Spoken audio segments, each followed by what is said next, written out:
Hello, and welcome to Uncle Milo's Story Corner.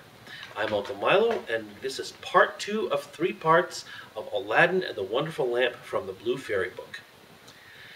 Aladdin's mother has come to ask Aladdin's hand in marriage for the princess, and the Grand Vizier has talked to the Sultan and gotten the Sultan to hold off for 3 months. Aladdin waited patiently for nearly 3 months, but after two had elapsed, his mother, going into the city to buy oil, found everyone rejoicing, and asked what was going on. "Do you not know," was the answer, "that the son of the Grand Vizier is to marry the Sultan's daughter tonight?" Breathless, she ran and told Aladdin, who was overwhelmed at first, but presently bethought him of the lamp. He rubbed it, and the genie appeared, saying, "What is thy will?" Aladdin replied, "The Sultan, as thou knowest, has broken his promise to me, and the Vizier's son is to have the princess. My command is that tonight you bring hither the bride and bridegroom." "Master, I obey," said the genie. Aladdin then went to his chamber, where, sure enough, at midnight the genie transported the bed containing the Vizier's son and the princess. "Take this new married man," he said, "and put him outside in the cold, and return at daybreak." Whereupon the genie took the Vizier's son out of bed, leaving Aladdin with the princess. "Fear nothing," Aladdin said to her. "You are my wife, promised to me by your unjust father, and no harm shall come to you." The princess was too frightened to speak, and passed the most miserable night of her life, while Aladdin lay down beside her and slept soundly. At the appointed hour, the genie fetched in the shivering bridegroom, laid him in his place, and transported the bed back to the palace. Presently the Sultan came to wish his daughter good morning. The unhappy Vizier's son jumped up and hid himself, while the princess would not say a word and was very sorrowful. The Sultan sent her mother to her, who said, "How comes it, child, that you will not speak to your father? What has happened?" The princess sighed deeply, and at last told her mother how, during the night, the bed had been carried into some strange house, and what had passed there. Her mother did not believe her in the least, but bade her rise and consider it an idle dream. The following night exactly the same thing happened, and the next morning on the princess's refusal to speak, the Sultan threatened to cut off her head. She then confessed all, bidding him to ask the Vizier's son if it were not so. The Sultan told the Vizier to ask his son, who owned the truth, adding that, dearly as he loved the princess, he had rather die than go through another such fearful night, and wished to be separated from her. His wish was granted, and there was an end to feasting and rejoicing. When the 3 months were over, Aladdin sent his mother to remind the Sultan of his promise. She stood in the same place as before, and the Sultan, who had forgotten Aladdin, at once remembered him and sent for her. On seeing her poverty, the Sultan felt less inclined than ever to keep his word, and asked his Vizier's advice, who counseled him to set so high a value on the princess that no man living could come up to it. The Sultan then turned to Aladdin's mother, saying, "Good woman, a sultan must remember his promises, and I will remember mine. But your son must first send me 40 basins of gold brimful of jewels, carried by 40 black slaves, led by as many white ones, splendidly dressed. Tell him that I await his answer." The mother of Aladdin bowed low and went home, thinking all was lost. She gave Aladdin the message, adding, "He may wait long enough for your answer." "Not so long, mother, as you think," her son replied. "I would do a great deal more than that for the princess." He summoned the genie, and in a few moments the 80 slaves arrived and filled up the small house and garden. Aladdin made them set out to the palace, 2 and 2, followed by his mother. They were so richly dressed, with such splendid jewels in their girdles, that everyone crowded to see them and the basins of gold they carried on their heads. They entered the palace, and, after kneeling before the Sultan, stood in a half-circle round the throne with their arms crossed, while Aladdin's mother presented them to the Sultan. He hesitated no longer, but said, "Good woman, return and tell your son that I wait for him with open arms." She lost no time in telling Aladdin, bidding him make haste. But Aladdin first called the genie. "I want a scented bath," he said, a richly embroidered habit, a horse surpassing the Sultan's, and 20 slaves to attend me. Besides this, 6 slaves, beautifully dressed, to wait on my mother, and lastly, 10,000 pieces of gold in 10 purses. No sooner said than done. Aladdin mounted his horse and passed through the streets, the slaves strewing gold as they went. Those who had played with him in his childhood knew him not, he had grown so handsome.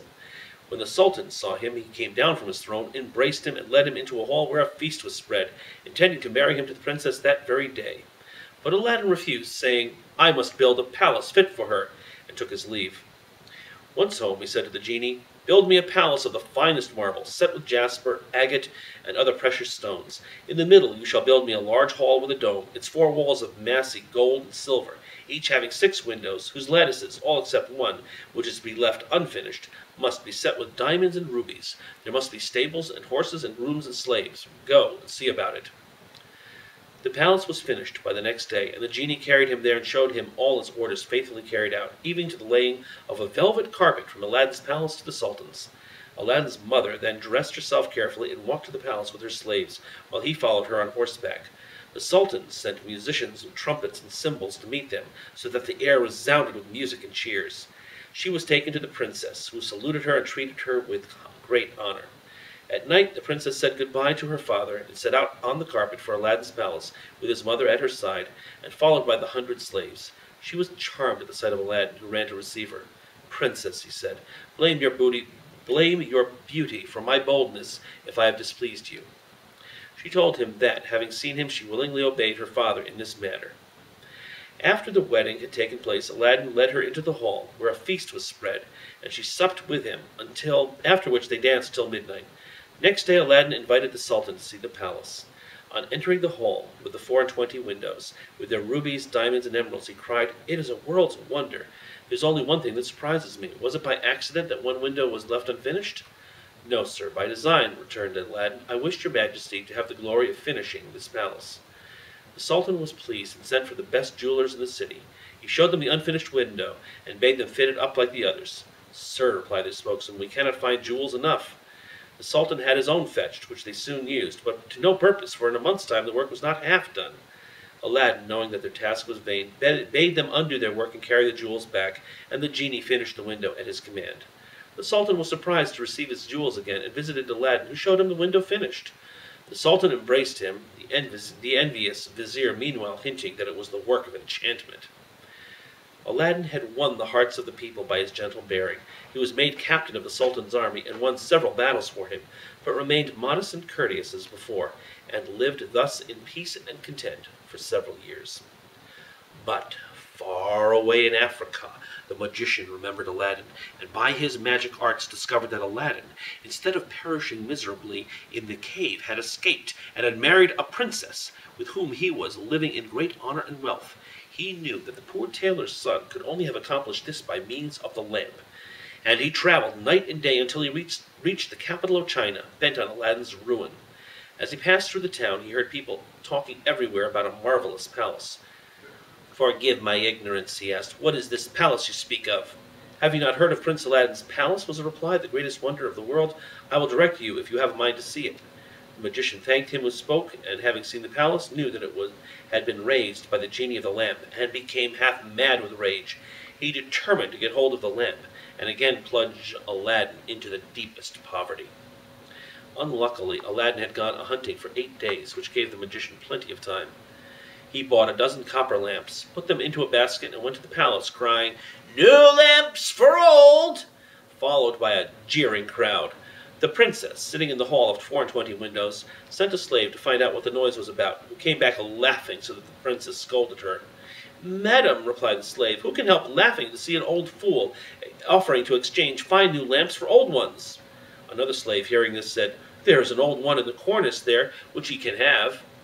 Now this was the magic lamp, which Aladdin had left there, as he could not take it out hunting with him. The princess, not knowing its value, laughingly bade the slave take it and make the exchange. She went and said to the magician, "Give me a new lamp for this." He snatched it and bade the slave take her choice, amid the jeers of the crowd.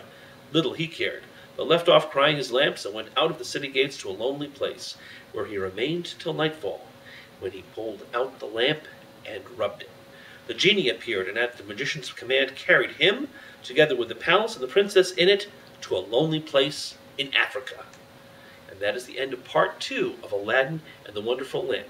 This is Uncle Milo saying, tune in for the next episode for part 3, the conclusion to Aladdin and the Wonderful Lamp.